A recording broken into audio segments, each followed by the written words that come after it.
have sent me out their X1, which is essentially a flying camera. Call it a drone if you wish, but it's a drone with a bit of a difference. In using it, it is one of the most simple things in the world that you could use and take some great quality footage. There's no faff of bringing out a separate phone to control it, or having a separate controller like I have on my DJI Mini 3 Pro. It simply takes off from your hand, does the pre-programmed flight that you need it to. One of the differences with this particular camera is that it will actually record audio, and it has a noise cancelling system in it, which basically gets rid of the noise of the propellers and the motors. So this is what interested me the most, the fact that I could record me walking and talking at the same time. The DJI Mini Pro doesn't have that capacity, so I have to use another camera to record my sound. I'm currently using a Boya mic linked to my phone, which is connected obviously to the app. Now, this has noise reduction, noise cancelling of the propellers. So I can hear it, but hopefully you can't. I did test this in my house, and it was working hard to suppress the noise of the propellers, which basically meant that the sound quality wasn't great. Now, that was because it was extremely noisy indoors, so hopefully because I'm further away from it, it'll sound a lot better. But this is a good test, and this is what I'm going to use this drone for most of the time when I'm walking around and talking. So tell me in the comments below, what do you think of the sound and how it looks? Now, when I've been filming using my DJI Mini 3 and trying to do a talking video while I'm walking with it, I have to have my GoPro in my pocket recording with my mic on, talking, and at the beginning of the video I'll make a clap so that I can marry up the sound that's recorded with the video that's recorded from the drone. And it's a pain in the backside, but this will do it automatically. Now, the sound is not going to be as good a quality because it is using an artificial noise reduction system. And I've noticed that the nearer you are to the drone, the harder it has to work, because obviously the noise of those rotors are louder. And I used it indoors and the sound wasn't 100%, but it's pretty good. And it's a lot easier than trying to mix your sound with the video and get the timing accurate. So if I go over some stats on it quickly, it weighs 125 grams.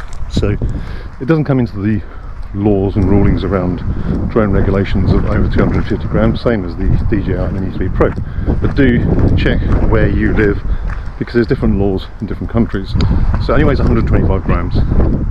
It comes with 2 batteries, and you get approximately 11 minutes of recording on each battery. That does not sound a lot, but in all honesty, one of my full videos are going to be a maximum of 25 minutes anyway, and I try to get them down to 15. Never happens, but 11 minutes per battery is fine. That's 22 minutes of filming, and you're only going to be doing it in short bursts anyway, so it's not a major problem. It'll film in 2.7K at 30 frames per second. You can get it to 60 frames per second, but then it drops to 1080p. Now, in all honesty, looking at my stats, I think it's about 75% of people who watch my videos watch on a tablet or mobile device. 1080p right up to 4K is pretty much non-discernible. You cannot tell the difference on a phone. On an 80-inch screen, you may notice it. The only thing that could cause an issue with this particular camera is the light, low light quality. So that is about the size of the sensor that's on the camera. GoPros are renowned for having a not very big sensor and therefore not very good low light quality. But with the stabilization that you get in the GoPro, for example, because it has no gimbal, it has electronic stabilization, so it's fine when it's fairly still. When you see people jogging and running with it in bright sunlight, everything is clear, it's great.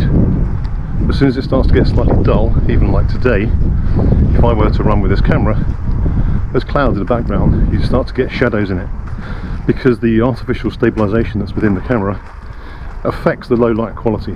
So a gimbal works a lot better. Now, this drone does have a gimbal, but it's not a 3-axis gimbal. It literally goes up and down, but it's also got a damper on it, so it's like a suspension system, so it's going to be smoother than jet. But again, if it was in high winds, and it is rated to a category 4 drone, wind drone, in high winds, if it's bouncing about, and the weather isn't great, then that is going to affect the picture quality no matter what you do. But if you're doing some slow-mo, 1080 at 60 frames per second is absolutely fine, and 2.7K at 30 frames per second. Again, you won't notice the difference if you're on a tablet or a phone. So this is how the drone looks when it's folded up, and all you need to do is open it, press the on button, and it turns on. Current mode, custom, dolly track. So I've set the custom mode into dolly track, and I'll show you that feature. But basically you have one button here and it takes you through these different options.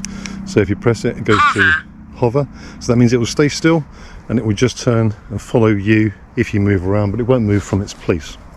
The next mode, zoom out. Zoom out. So you can set the distance anywhere from, I think it's 3 meters up to 15, and this will zoom backwards and obviously give you a nice panoramic view of where you are. Follow. That one, quite obvious. It will just follow you everywhere you go. Orbit. Again, orbit.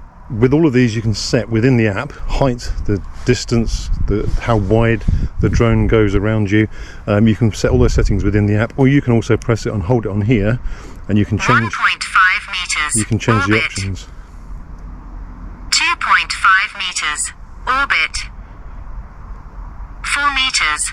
Orbit. 6 meters. Orbit. So you can change the distance at whatever that orbit is, just using this and without even touching your phone. Next one. Bird eye. So that's where it goes straight up in the air and gives you a view from above, and then comes back down again. It is a bit odd, so when it goes up, it stops recording at the top and then starts recording coming down again. And the same when it goes away from you, it stops recording and then starts recording coming back to you, which is a bit weird, but maybe they'll update that. I've seen a few people mention it, and they've done a lot of firmware updates over the last sort of few months it's been out, and a lot of things have been improved and changed, so maybe they'll change that. Custom. Dolly track. So custom mode, you can go into your app and you can set it to do whatever you want out of the options that are there. So I'm going to set this to just hover, and all you do is you press the button, you make sure that you are in the field of the camera itself. It starts to flash to check that you're there, and then it just hovers. Now it will automatically start recording. The little red light has come on it. If I turn around here, you should be able to see the little red light. As soon as that red light comes on, it is automatically recording, and now as I walk around, it will follow me, but it will stay in the spot that it's at. If I don't move for 3 seconds, it will decide it's not going to be used anymore, so you just put your hand underneath it, it stops recording, drops back down to your palm, and that's it. So now I'm on the app, and as you can see on my phone, I've connected the Boya microphone, and I have this little Bluetooth Boya microphone, so if I press and hold that, she'll flash and then go blue. So now it records on the GoPro and on my phone. So I'll set this to follow me mode, and I'll show you what that sounds like. When you have the microphone on and your phone is on, make sure it is not switched off or locked. Then while this is following you and recording you, it will also record your voice. So I'll just test that out now, walking along. Follow.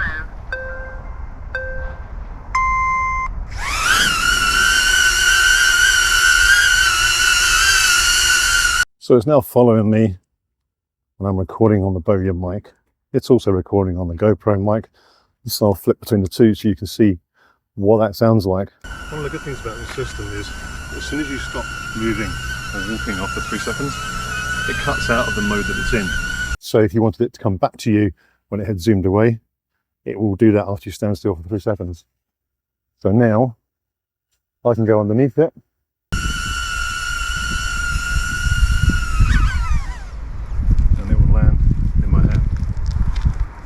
Whereas if I just turn around and walk back to it, it would move away because it's still on the follow me mode. Now this doesn't have any obstacle avoidance on it. It has a sensor underneath so that it knows where the ground is. So this is where you have to be careful. You cannot fly this over water. Effectively, the sensor picks up a solid surface underneath it and it knows how high it needs to be. So it's not GPS. It will not come back to you. It will follow you, and it will either stop and land, or it won't know where it is. So do not fly this over water. The same goes for if you're on the edge of a cliff. If the cliff was there and you were flying across it and it went over the top, it would just plummet because it cannot see the ground. So it's not a GPS drone, so do be careful if you buy one of these. Now I use my DJI Mini 3 Pro on camping trips that are going to be relatively cinematic.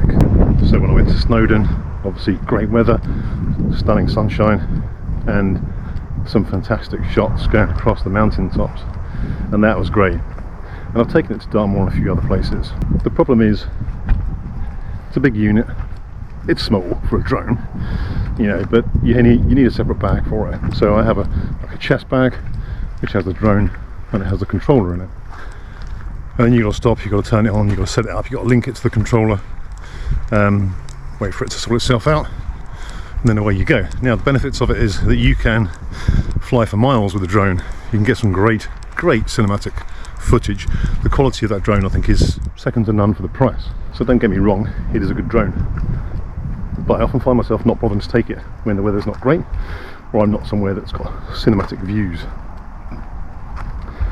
But I still like to have something with me for some B-roll footage. So for walking along, following me, going through woodlands, walking across the moors, or what have you. And it means I'm carrying around a great big bag with a drone and controller in it for 5 minutes of my entire camp, and that's a pain. But these are not the cheapest drones in the world, but it is something that is incredibly different. There is no other drone out there that does the sorts of things that this can do, or is as simple and as easy and as portable. So I can literally fold this up, put it in my pocket, take it wherever I go. I don't even have to use my phone, it's not necessary, but you can get additional options within your phone and the app system that's on it. But at the moment they are doing a Black Friday sale, so there is 15% off. I will put a link in the description below, so if you do want to buy it, please use that link, because it will help me, it will help the channel. It doesn't cost you any more money, and you'll get 15% discount from this drone. It comes with 2 batteries, so you get 11 minutes each, but it's just something that's incredibly different. And if you want to get into drones, or even if you've got a drone, I've got a DJI Mini 3 Pro, so you can't really get much better than that without spending thousands of pounds. But I rarely carry it with me because it is a bit of a pain, particularly when you are out camping and you've got loads of gear with you. So to have something this small that you can just stick in your pocket is fantastic. So even if you just want to have a camera you can take on holiday with you, and you know, get some different shots, some panoramic photos or videos. You don't have to be a videographer or a vlogger or do YouTube videos like I do. How many times do you want to do a selfie when there's been 4 or 5 of you in a group and you can't do it because you either have to get someone else to take a picture, or your arm simply isn't long enough? Maybe if you have a tripod and a timer, but the tripod's going to be a pain. This you can simply take it out of your pocket, fold it out, send it off, and it'll take pictures as well as videos like this. So if you like gadgets like me, but you like them very simple like me, then take a look at the Hover Air X1. There's plenty of videos out there at the moment, probably go into a lot more in-depth detail than I do, but basically you can get high quality footage, very decent angles and options that you can take it from, and it's incredibly simple, lightweight, small and portable. So if you're fed up with your drone and the hassle of carrying it around, or you haven't got one and you're looking at getting into a little bit different photography, take a look at the Hover Air X1. I really do rate this and I recommend it. As I said before, I've got a link in the description below. So if you do want to buy it, it's 15% discount at the moment. That's going up until I think the 29th of November. So hurry, because after that it'll be back up to full price. As always, I hope you enjoyed the video, and if you did, hit the thumbs up. If not subscribed, hit the subscribe button, and I will see you on the next one.